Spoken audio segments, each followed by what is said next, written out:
F5 Inc., ticker FFIV on the Nasdaq. Founded in 1996 in Seattle by Jeff Huzzy and team, F5 Networks built the first enterprise load balancer appliance and went public in 1999 during the dot-com boom on the back of explosive corporate internet traffic growth. Today, F5 sits between the internet and every major enterprise application, managing SSL certificates, routing web traffic, defending against distributed denial of service attacks, and securing APIs for approximately 90% of the Fortune 500.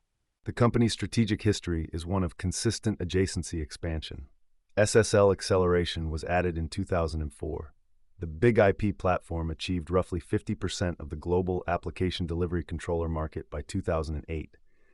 In 2019, the $670 million NGINX acquisition bought the world's most popular web server and API gateway. François Locoh-Donou took the CEO chair in 2017, arriving from Sienna Corporation, where he had been COO. An École Polytechnique engineer and Stanford MBA, he accelerated the software pivot, and by 2021, software and SaaS had passed 50% of product revenue. The business now splits two ways: services, software, subscriptions, SaaS, and maintenance, at 66% of revenue, and products, hardware and perpetual software, at 34%. That software mix has grown 4 percentage points year over year, and the trajectory continues. The financial profile of a maturing software company is on full display. Non-GAAP gross margin is 82.4%. Operating margin is 32.8%. Free cash flow margin is 29.4%. The balance sheet carries $760 million in net cash with no long-term debt. The installed base is the business engine. 90% of the Fortune 500 runs F5 equipment or software. That existing customer base is the lowest cost growth lever available. Each hardware refresh or software upsell requires no new sales effort to establish the customer relationship. NGINX brought 500 million plus website installations globally, the most deployed web server and API gateway in the world.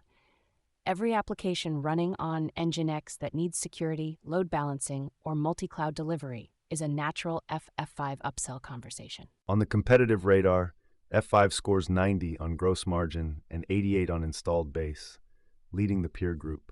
Cisco Systems has a larger installed base overall, but lower gross margins and a slower software transition. Akamai overlaps in application security and delivery at the network edge. The application security layer is a particularly valuable position to hold. Web application firewalls, bot defense, and API security sit in the same traffic path as load balancing. Once F5 controls the application delivery control plane, the security upsell is a natural extension of the existing relationship. F5 serves customers in over 120 countries from its Seattle headquarters with 12,000 employees. The enterprise installed base spans financial services, healthcare, government, retail, and cloud providers, a broad concentration of mission-critical applications. Locoh-Donou's AI infrastructure thesis is gaining traction. Every dollar of AI compute requires traffic management, API security, and application delivery at scale. The upgrade cycle he is navigating has real secular tailwinds behind it. F5 sits at the intersection of the internet and the enterprise. Every dollar of AI compute eventually needs its traffic managed, its APIs secured, and its applications load balanced. The key question is whether AI infrastructure demand can sustain an enterprise upgrade cycle or whether it was a one-time acceleration. We dig into the numbers every quarter. Subscribe so you never miss a Charged Alpha deep dive. F5, which traces its roots to the late 90s, just delivered one of the cleanest earnings beats in the networking security space. Adjusted EPS of $3.90 crushed the $3.47 estimate by 12%. Revenue also beat $811.7 million versus consensus of $783.8 million. A $28 million upside, a 3.6% beat. The stock closed up 2% on earnings day. The stock finished at $303.79. A 2% move on earnings day signals the market liked both the beat and the forward guidance. We will get to guidance shortly. This is Q2 Fiscal 2026, 3 months ending March 31st, reported April 28th. The headline beat is compelling, But the story inside these numbers is what makes this quarter worth a deep look. We are breaking down revenue mix, margins, balance sheet, guidance, the AI opportunity, peer valuations, and the bull versus bear case. This is Charged Alpha. Today we're going deep on F5, ticker FFIV. Let's start with what actually changed this quarter. Software and SaaS came in at $584 million, 72% of total revenue, growing 12% year over year. That is the engine running here. Hardware, which F5 calls systems, was $113.6 million, down 8% year over year. But that decline is completely intentional. F5 is converting perpetual hardware customers into recurring software subscribers. The hardware decline is not losing business. It is transforming business into annual recurring revenue, which is far more valuable to shareholders. This is the core thesis investors need to hold on to when they see the systems line dropping. Annual recurring revenue stands at approximately $1.85 billion, growing 8% year over year. ARR is the single most important forward-looking metric. It tells you what the revenue base looks like a year from now. Professional services held at $113.7 million, up 3%. So every segment except hardware grew. The mix is exactly what management has been promising, and Q2 is the clearest proof yet that the transformation is working. Now the AI angle. F5's web application firewall, bot defense, and API security tools are seeing surging demand because every company deploying an AI service needs to expose APIs to the world, and those endpoints need protection. Every exposed API is an attack surface. LLM endpoints get targeted by scrapers, prompt injection attacks, and credential stuffing bots. F5's WAF and bot defense tools sit right in front of those endpoints. Enterprises are not skipping that layer. GPU clusters and model-serving endpoints also need intelligent load balancing, and F5 has decades of muscle memory here. The AI wave is a growth catalyst, driving demand for exactly what F5 already sells. Time for the financial deep dive. GAAP gross profit was $660.8 million on $811.7 in revenue, an 81.4% gross margin. For a company of this scale, that is exceptional. 81% gross margins put F5 in rarefied air among legacy tech. This reflects the software shift. SaaS licenses carry dramatically higher margins than hardware boxes, and that mix continues to improve every quarter. Walking the income statement down, operating expenses totaled $482 million, including approximately $202 million in R&D and $280 million in sales and marketing. GAAP operating income landed at $179 million. That GAAP operating margin is 22%. The adjusted operating margin is around 31%. The gap comes primarily from stock-based comp and amortization of acquired intangibles, standard non-cash items. GAAP net income was $147.8 million, $2.61 in GAAP EPS. Adjusted EPS came in at $3.90. Understanding that delta is important for sizing the real earnings power here. The reconciliation adds back stock-based comp and amortization. Implied adjusted net income is roughly $220 million. On about 56.6 million diluted shares, you get to $3.90 adjusted EPS. The share count is declining because of buybacks, which we will cover in the capital returns section. Fewer shares outstanding means EPS grows faster than net income, which is the mechanical benefit of a well-executed buyback program. Operating leverage is also building here. F5 is expanding its adjusted operating margin even while continuing to invest in software R&D, a hallmark of a maturing software business that has crossed the inflection point into profitable growth. On the forward EPS projection, Q2's $3.90 plus Q3 guidance of $3.55 to $3.75 put annualized adjusted EPS in the $15 to $16 range. At $3.79, that is a forward PE of roughly 19 to 20 times. Now guidance, the most bullish piece of this report. Management guided Q3 fiscal 2026 revenue to $815 to $835 million. Prior consensus was around $800. That is a meaningful guide up. Q3 adjusted EPS guidance is $3.55 to $3.75 versus prior consensus near $3.45. Beat and raise on both lines in the same quarter signals demand visibility and gives investors confidence heading into the summer. Management called out no signs of deal slippage and no macro headwinds explicitly. F5 has historically guided conservatively, which means these Q3 targets have a reasonable chance of being exceeded again next quarter. Let's turn to the balance sheet. As of March 31st, cash and investments totaled $1.44 billion. Total debt was only $227 million. Net cash, $1.22 billion. That is a pristine financial position. $1.22 billion in net cash at a $17 billion market cap means 7% of market cap is sitting in cash. Management has enormous flexibility, acquisitions, buybacks, or weathering a downturn without touching credit. On capital returns, F5 repurchased approximately $95 million in stock during Q2. The remaining buyback authorization is approximately $1 billion. No dividend. Management prefers buybacks because they reduce share count and boost EPS accretion. $1 billion in remaining authorization at current prices could retire another 5 to 6% of shares outstanding.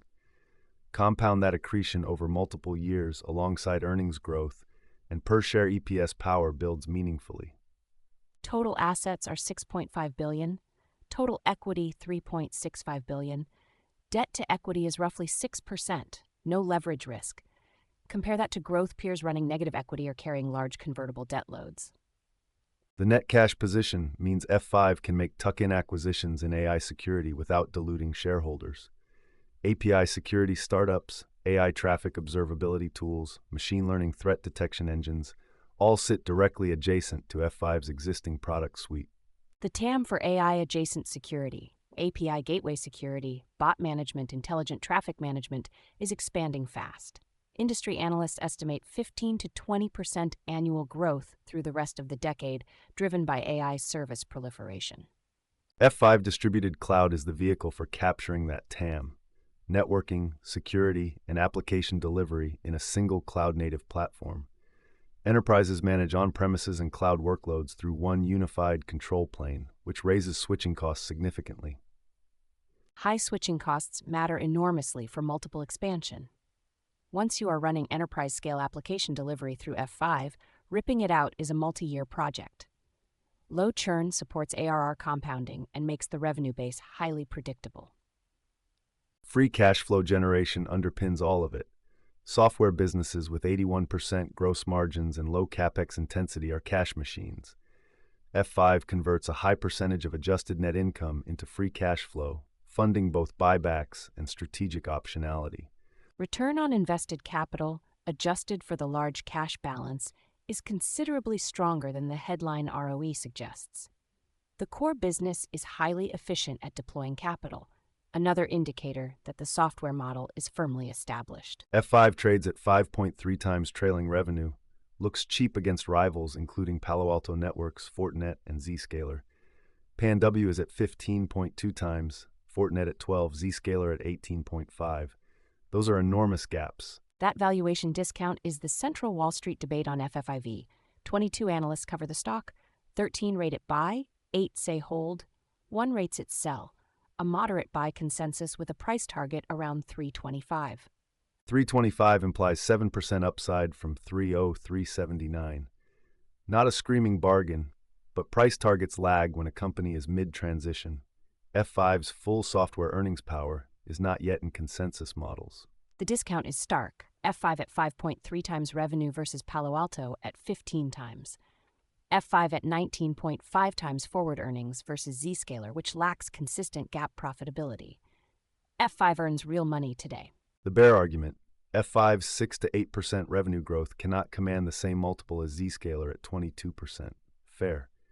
But F5 generates free cash flow, holds $1.2 billion net cash, and ARR has runway to accelerate. Analysts upgrading post-earnings cite 2 factors. First, the Q3 guide-up demonstrates demand visibility.